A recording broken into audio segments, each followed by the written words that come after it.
Ona görə Peyğəmbərimiz sallallahu əleyhi və səlləm buyurur ki: "La yaxluvanna raculun bimra'atin illa kana thalithuhumaş-şeytan." Yəni bir kişi qadınla tək qalarsa, onların üçüncüsü şeytan olar. Bir kişi qadınla tək qalarsa, deməli uzaq olduğu zaman problem yoxdur.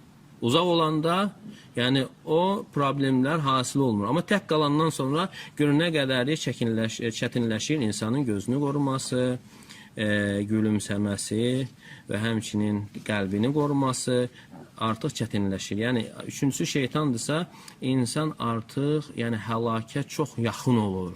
Və ona görə də salamatçılıq hardadır? İnsanın uzaq olmasındadır. Ona görə Səid ibn Museyyib rahimehullah deyərdi ki, 80 yaşım var və 80 ilin 50 ilini işanın dəstəmazı ilə, işə namazının dəstəmazı ilə sübh namazını qılmışam.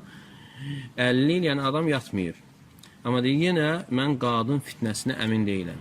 Yenə qadın fitnəsinə əmin deyiləm. Yəni bu insan alimdir, abiddir və 80 yaşda artıq insanda bir ehtiras qalmır və bununla yanaşı, yəni məsələnin nə qədər təhlükəli olmasını bildirir. Yəni əgər bu insan belə qorxursa, yəni nə etməlidir? Başqaları da ibrət götürməlidir ki, yəni uzaq olmalı, salamat qalması üçün.